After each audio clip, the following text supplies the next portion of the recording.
네, 교육희망 네트워크의 김경희 학부모님께서 토론을 해주시겠습니다. 역시 마찬가지로 5분 부탁드립니다.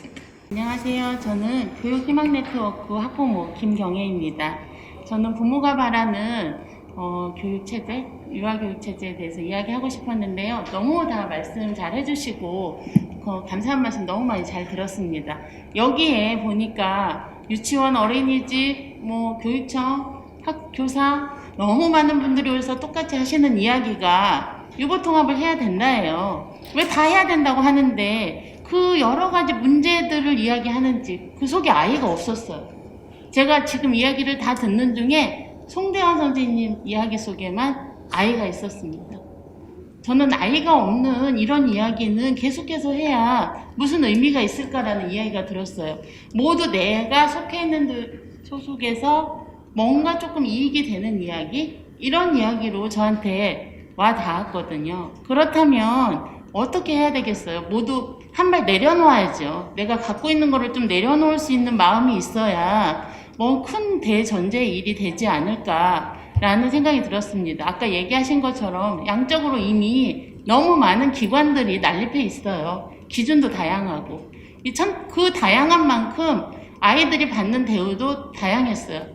기관 선택을 했다는 이유만으로 그런 차별은 기관 선택을 한 기관에 대한 차별이 아니라 엄밀히 아이에 대한 차별입니다.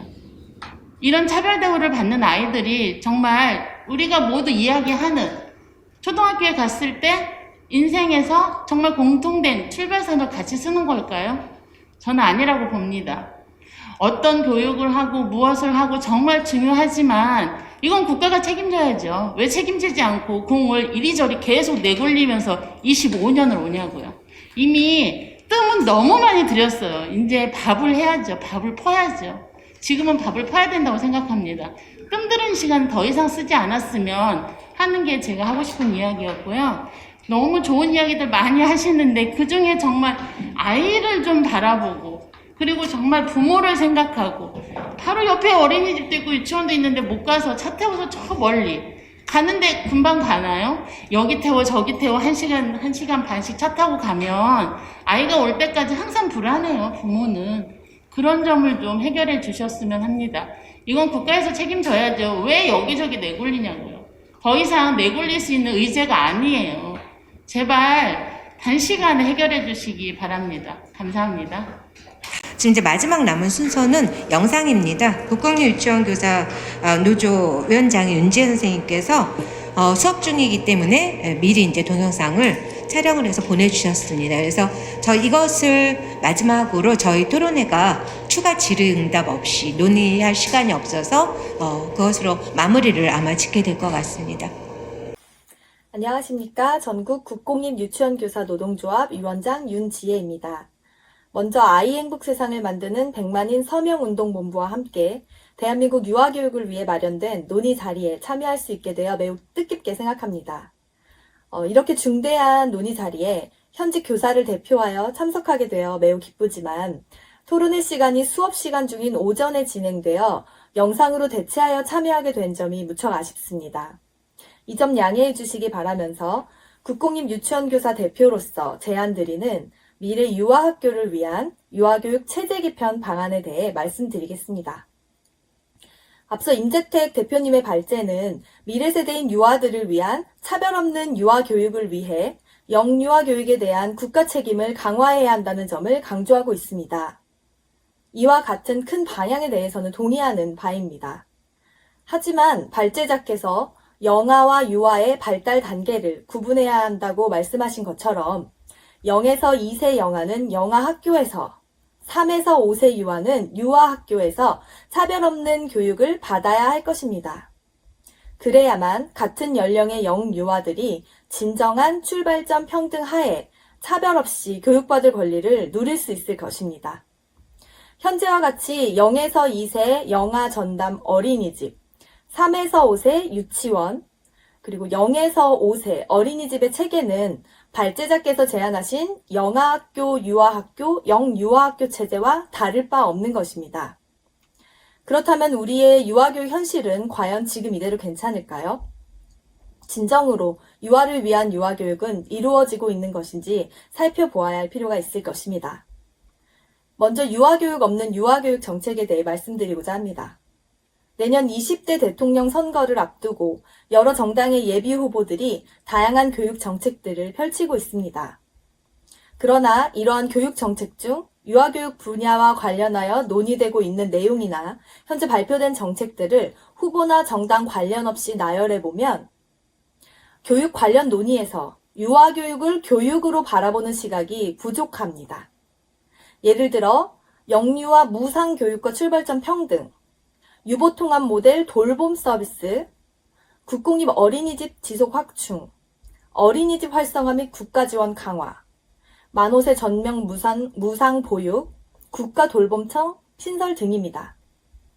유치원 교사들은 그간 유치원이 교육기본법과 유아교육법을 근거로 설치된 학교임을 강조하며 교육기관으로서의 정체성을 가질 수 있기를 누구보다 간절히 바라왔습니다. 그럼에도 불구하고 유아교육을 바라보는 시각이 돌봄과 보육의 연장선상에만 놓여있는 것은 현장에서 교육을 실행하고 있는 교사로서는 몹시 참담하게 느껴집니다. 또한 이러한 정책을 논의함에 있어서 유아교육의 주체인 유아, 학부모, 교사들의 의견이 얼마나 반영된 것인가, 충분한 의견을 청취하였는가에 대한 의문도 듭니다. 생애 초기 교육의 중요성을 비롯하여 인적 자원에 대한 투자 효과가 전체 생애 중 영유아기에 가장 높다는 수많은 학자들의 연구 결과에 대해서는 이 자리에 계신 많은 분들이 이미 잘 알고 계실 것입니다. 유아교육 정책에는 당연히 유아교육이 들어가 있어야 합니다. 단순한 돌봄을 넘어서 우리 아이들이 평등한 생애 초기 교육 기회를 가질 수 있도록 정책을 개편하고 추진해야 합니다. 이 과정에서 여러 현장의 목소리와 의견이 필요합니다. 제가 몸담고 있는 국공립 유치원만 해도 같은 국공립이지만 지역마다 또는 초등학교 병설 유치원과 단설 유치원마다 겪는 상황이 몹시 다릅니다. 학부모마다 요구가 다르고 교사 전문가들도 본인이 보고 겪은 바에 따라 제각각 의견을 가지고 있습니다. 이와 같이 여러 현장의 의견을 듣고 수기하는 과정을 통해 우리 아이들을 위해 진정 바람직한 유아교육 정책이 마련되어야 할 것입니다. 두 번째로는 인구 변화, 출생아 수 감소에 따라 변화하는 유아교육 현장에 대해 말씀드리고자 합니다. 제가 유아교육 현장에 있으면서 인구 절벽이 다가왔다는 말은 누구보다 가까이 또 절실히 체감합니다. 몇 해 전까지만 해도 자녀의 유치원 입학을 위해 온 가족이 동원되어 유치원 추첨에 참석하고 아이들이 태어나자마자 입소 대기를 걸어놓는 경우를 종종 볼 수 있었습니다. 그러나 지금은 상황이 많이 달라지고 있습니다. 대기 인원이 줄을 서던 유치원에서는 모집 미달 사태가 발생하고 동네에 취원 대상 유아들이 없어서 폐원하는 곳들도 생겨나고 있습니다. 2021년 현재 유치원 취약 대상 연령 만 3세 유아는 2017년생입니다. 통계청 자료에 따르면 우리나라 2017년생 유아 수는 약 35만여 명이고 3년 뒤 2020년생 유아 수는 약 27만여 명입니다. 이처럼 해마다 약 3만여 명씩의 출생아 수가 급격히 줄어들고 있는 게 현실입니다. 이와 같은 출산율로 볼 때 2021년 현재보다 약 3년 뒤인 2024년에 만 3세 유아 수가 8만 5,500여 명 가량 줄어드는 것입니다. 취약 형태나 기관이 다르지만 단순히 숫자로만 계산해 본다면 만 3세 학급 정원을 16명이라고 가정했을 때 3년 뒤 2021년에 비해 약 6천여 개의 학급이 줄어들 수밖에 없습니다. 하지만 실제로는 모든 학급들이 정원으로 운영되지 않고 있으니 더 많은 수의 유아교육 기관 및 보육기관의 학급이 줄어드는 상황이 발생될 것입니다. 인구수뿐만 아니라 지역에 따른 차이도 존재합니다. 교사로서 인구 절벽을 체감하는 저와 같은 사람도 있지만 어떤 선생님들은 출생아 수 감소를 전혀 느끼지 못하고 있습니다. 여전히 한 교실에 26명, 지역에 따라서는 최대 28명 이상의 유아들이 지내고 과밀학급으로 운영되고 있습니다. 입학을 원하는 수많은 대기자들이 기다리고 있다고 합니다. 젊은 층이 모여드는 신도시에는 학급 과밀한 현상 때문에 질 높은 교육이 이루어지기 어렵고 유아 수가 줄어드는 구도심이나 농어촌에서는 유아들이 부족하여 기관이 통폐합하면서 집에서 멀리 떨어진 교육기관 또는 보육기관을 선택할 수밖에 없는 상황이 이어지고 있습니다. 우리는 이러한 상황들을 반영한 유아교육 체제 개편에 대해 이야기를 나누어야 합니다. 누리과정, 유보통합, 행정부처 일원화, 교사 양성체제 개편 등 유아교육 체제 개편과 관련된 다양한 논의들이 아주 오래전부터 지속되어 왔습니다. 2012년 교육 출발선 평등을 실행하기 위해서 만 5세 누리과정이 현장에 보급되고 실행되어 왔습니다. 그러나 누리과정을 실행한 지 10년 차가 지나고 있는 지금 현장 교사들이 느끼기에 달라진 것은 아무것도 없습니다. 현실은 너무나 빠르게 변화하고 있지만 교육 체제는 10년 전 그대로입니다. 아직도 각자의 입장 차를 좁히지 못했다는 이유로 유아교육 체제 개편이 논의에서 그치는 동안 현장은 수많은 갈등 속에서 혼란만을 거듭하고 있습니다. 미래의 유아교육과 보육체제는 이대로 있어도 괜찮을까요? 지금의 체제를 그대로 지속할 수 없는 상황이 되었다는 것에는 아마도 많은 분들이 동의하실 거라 생각합니다. 이제는 새로운 미래 유아학교에 대해 함께 논의하고 토론하며 유아학교가 향할 방향을 찾아야 하는 시점입니다. 그렇다면 미래 유아학교의 체제 개편은 어떤 방안으로 개편되어야 할지 말씀드리겠습니다. 먼저 유아 무상교육, 의무교육이 실시되어야 합니다. 미래 유아학교는 무엇보다 교육의 주체이고 수요자인 유아를 중심으로 논의가 이루어져야 합니다. 생애 초기 교육 불평등을 해소하기 위해 모든 유아에게 양질의 교육을 받을 기회가 주어져야 합니다. 유아들이 사는 지역, 부모의 소득 수준과 관계없이 모든 유아들에게 공정한 교육 기회를 주기 위해서는 유아 무상교육 그리고 의무교육이 순차적으로 이루어져야 합니다.